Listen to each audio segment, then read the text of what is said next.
Hello and welcome to today's episode. Thank you so much for being with me. I kind of feel like, I don't know, one of those old PBS shows, maybe the Bob Ross, and yeah, it's just kind of cute. Anyway, thank you for being here. And I'm actually coming to you from Lums State Park, I think it has an S, in Bear, Delaware.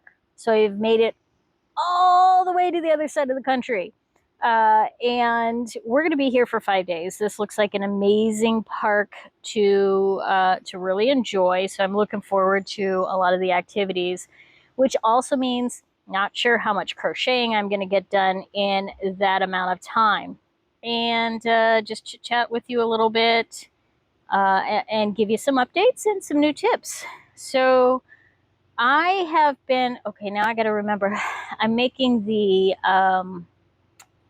mop, the Swiffer mop cover, and it's been about a week since I've worked on this, and now I can't remember what the pattern was, so might have to start over a couple times.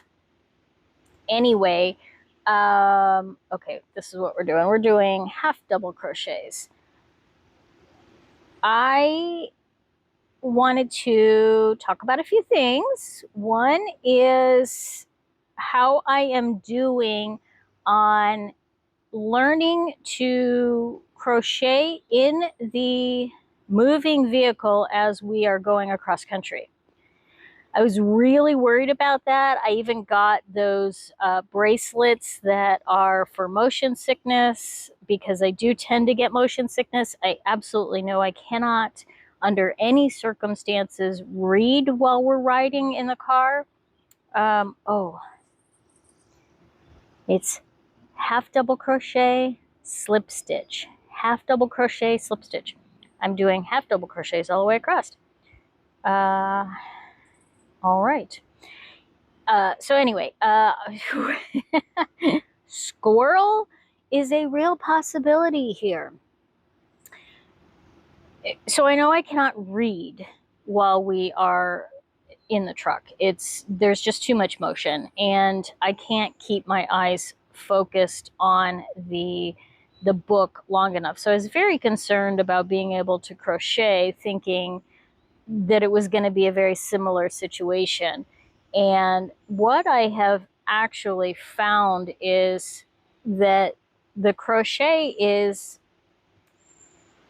a lot easier because I don't have to, as long as I've chosen a pattern that is easy enough, that I know well enough, that I'm not having to constantly look at the pattern and say, okay, how do I do this? Or what do I do here?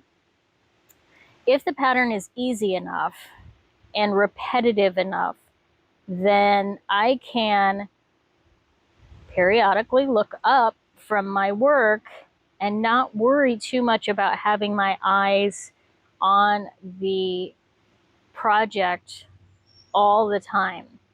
The only challenge that I've run into is if we are on a very bumpy road, Interstate 40, I'm talking to you, this still is not doable. And that's because your hands are kind of going like this the whole time, and not only can you not see where the hook is, but you cannot actually keep the hook in one place.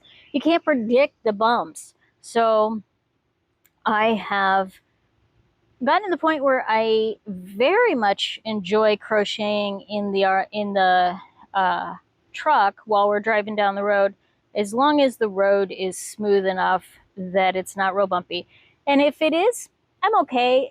I don't have to crochet the entire time. I've spent 3 years on the road not crocheting, so this is the very first time that I've tried it. I would love to get some video for you, and that is my plan, to get a video to show you.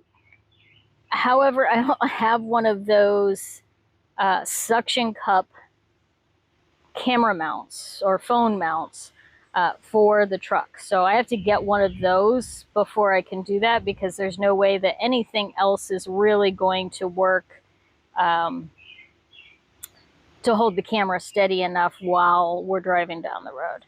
So that's the plan. I'll get one of those and then I'll record myself and share that with you guys so you can actually see what that looks like. I am working on a few different projects while we're on the road. This one, of course, this one I can do while we're driving. The popcorn that I'm making. In fact, I can show you some of the popcorn.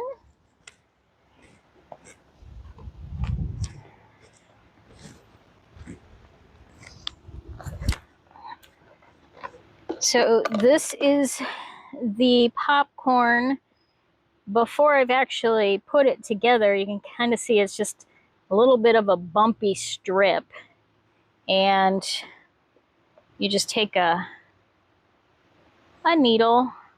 I like these needles. I had my husband actually bend this one so that it has a little bit of a curve in it, because when you're doing amigurumi and things like that, it's a lot easier if there's a curve in it.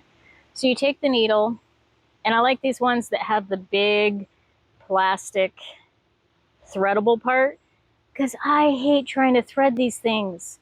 But these, and I'll link to these on Amazon so that you can find which ones I'm talking about, are so much nicer, so much, like, these are the only ones that I use now. I don't use regular ones unless I need to get into a really tight space with something. So then you just kind of weave it through and then pull it tight so it kind of makes a little popcorn ball. Hopefully you can see that. And tie that together.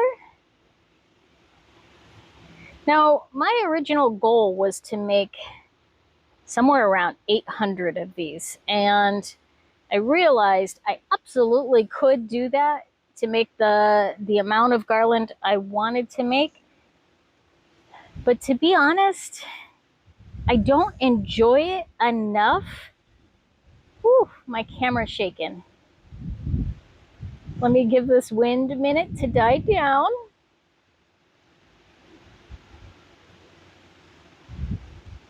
That way you don't have any camera shake.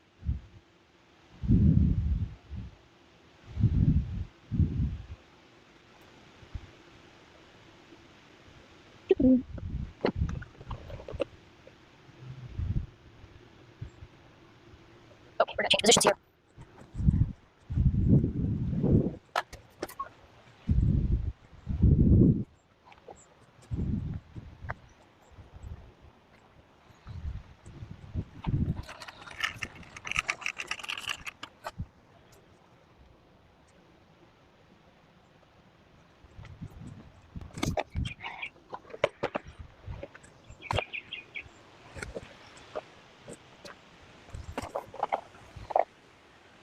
Okay, as pretty as that tree was, I wanted to change places because the wind is kicking up a little bit and it was making the camera sway. So now the camera is protected from the breeze and won't get that sway, so that you guys don't get motion sickness.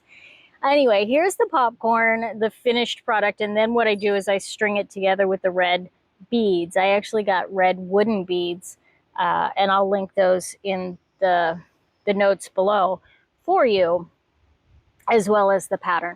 So these are actually really doable for me to make while we are driving down the road. And this, of course, this I'm almost done with. I think I have to have it as 16 inches. So once I get it 16 inches, then I've got to stitch it together, fold it over so that it will slide onto the edges of the mat, the mop, the Swiffer mop. Okay, so what were we going to talk about today? Today I was going to actually share where I source patterns from. I know I see a lot of people on the chat groups quite a bit, you know, asking for, you know, where do I find this pattern? How do I find a pattern like this? So I thought I'd share some of my tips for where I find patterns quite a bit. The very first place that I go to find patterns is on Ravelry. Ravelry is a really comprehensive site for knitters and crocheters. that has a bazillion different patterns. I don't know how many there actually are on there. It's a lot. And they have patterns, and all you have to do is pick the criteria to sort. So if you want amigurumi, if you want garments, if you want to use a certain size or weight yarn, if you want to use a certain technique, all of these things are searchable on Ravelry, which is why it tends to be the very first place that I go to look for patterns. You can even set a filter on there to only search free patterns, which is one of the criteria that I see listed on these groups quite a bit. Is I'd love to have free patterns that do this or free patterns for that. Use Ravelry. It's really very simple. And in fact, I'll include a walkthrough of how I use Ravelry to search for patterns so that you can see what that looks like. Let's talk about Ravelry and how I search for patterns on this site. It's actually not hard, and I would actually skip this quick search section and instead go up here to patterns. And when you click on patterns, you can choose either crochet or knitting, or you can choose knit and crochet. I choose crochet because that's all I know how to do at this point. The next thing that you can do then is use the advanced search. And the advanced search is going to really get you all of that criteria that you're looking for. You can see here it has crochet selected for me.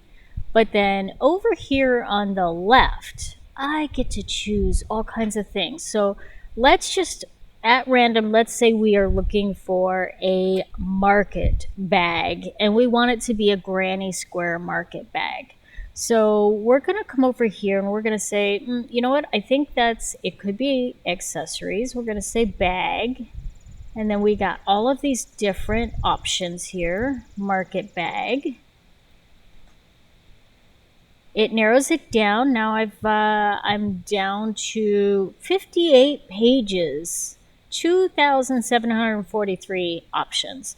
Whew, okay, that's a lot. I still need to narrow this down even more. You know what? I like the idea of having something that's free.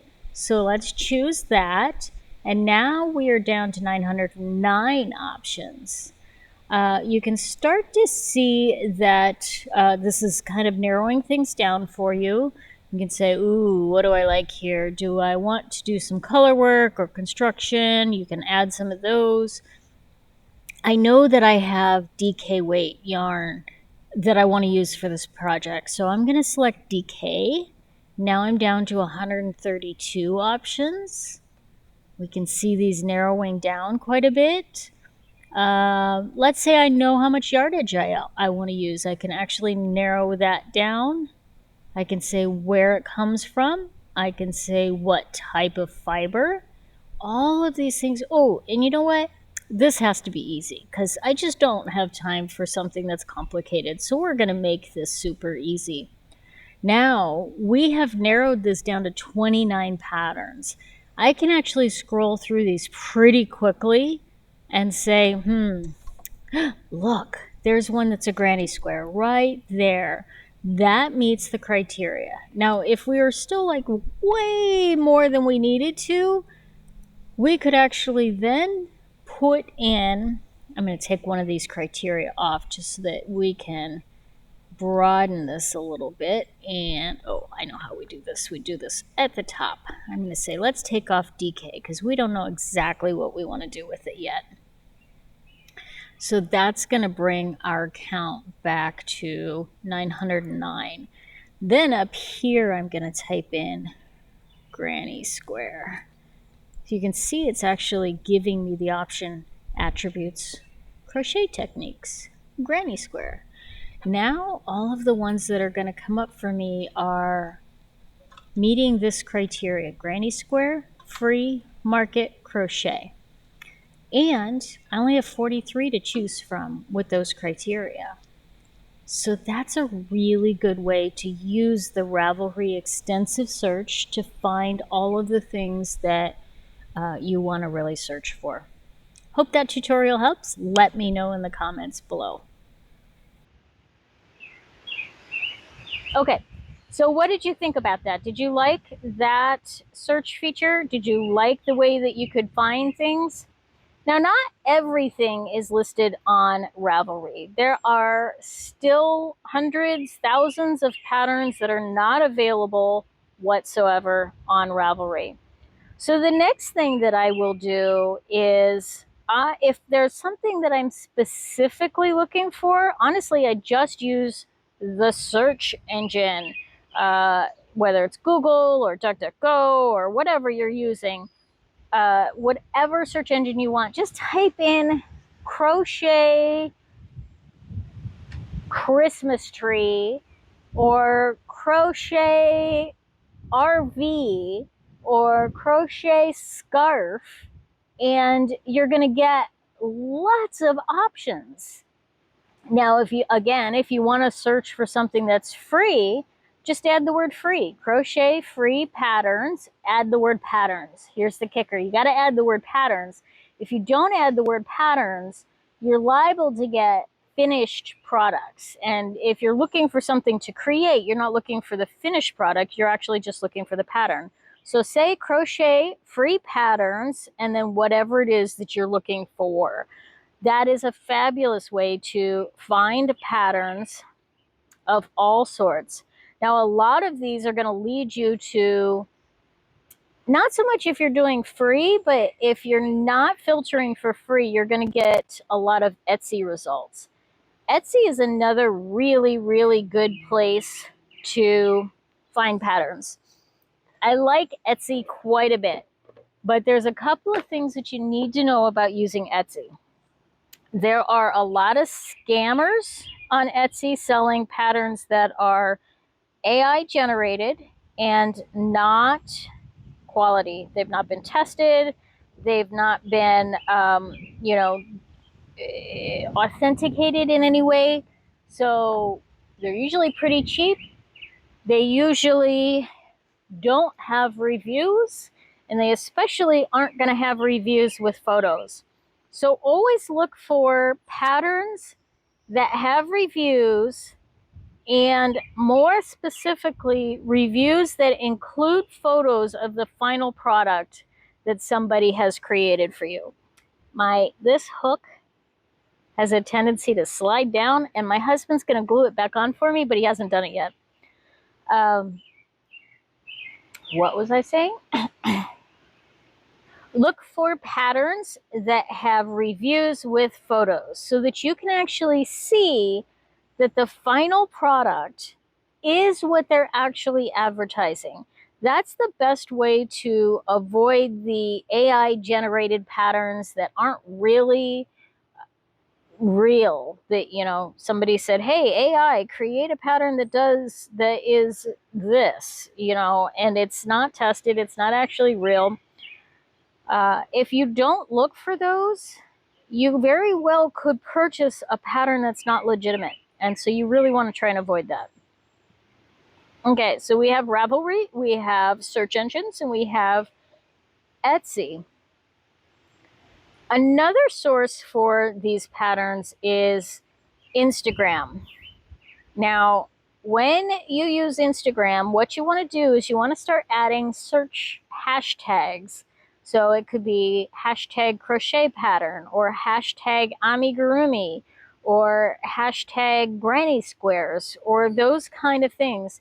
And you'll start seeing all kinds of designers and all kinds of patterns with these criteria. And what you'll start to notice is that there are certain designers that you really like. And so you can start following them and subscribe to their email lists and, start following the patterns that they're making. Another great source for this is yarn dyers, because yarn dyers will often put out free patterns that complement their yarn that they're making. So if you subscribe to their email lists, there's a good chance that you're going to get a lot of free patterns that way as well. So use Instagram as some inspiration in that way. by following designers, by following yarn designers, pattern designers, yarn stores, hobby stores, those kind of things, you'll start to see all kinds of inspiration and start seeing patterns that you really like. Sometimes even so much that you're willing to pay the designer for that pattern. I found a lot of patterns that I really liked, and I'm like, you know what? This one's really nice. I'm willing to spend a couple extra bucks for this one. So that's a good resource. Now, I have not dabbled too much in using Pinterest, mostly because there are a lot of, it's harder to filter out like the AI and the junk stuff on Pinterest. I mean, Pinterest fails is a real thing, people. Let's get serious. I mean, Pinterest fails is like iconic, and it's no different with the crochet pattern industry. There are a lot of crochet patterns on Pinterest that are just not legit.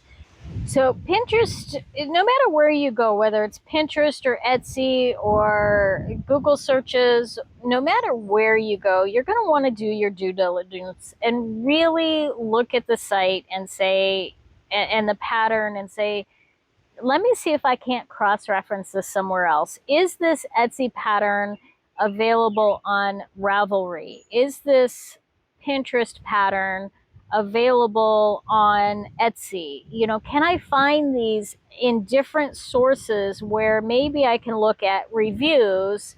That's the other good thing about Ravelry, is it does let people review those things. So all of that information is going to be really valuable to helping you decide which pattern. And honestly, you know, if I wanted to make a granny square market bag, there are hundreds of patterns for granny square market bags. So it is in my best interest to take my time, do my research, and find one that has reviews stating that the pattern is easy to follow, great results, and just kind of a no-brainer for what it is that I'm looking for. So those are my thoughts on how to find and source patterns that I'm interested in working on. And hopefully you found some good tips. If you have some good tips, I'd love to hear from you. And my message for today actually is kind of a personal one. We are so far almost at the 2-week mark of this RV trip as of this recording. And so far, it has been one challenge after another. One thing broke, then the next thing broke, then the next thing broke, and then the next thing broke. Every single stop that we've had up until the last stop has had something on the truck, on a bike, on the RV, something has broke. And it's created a lot of stress for us. And so driving around today, I made the decision, if it's fixable, it's not stressable. And that goes for our crochet too. So if there's something that's fixable, it's not worth stressing over. It might take a little bit of time to frog that pattern and kind of get back to where you can fix it, but it's not stressable. It's just part of the process. Enjoy the journey as much as you're enjoying the end results. Because I mean, how many of us are really just, you finish those granny squares and then you look at it and you're like, yeah, I don't feel like tying in all those ends, so I'm going to move on to the next one. It's not always about the end product. It's about the process. So let's enjoy the process a little bit more and let yourself off the hook. See you next week.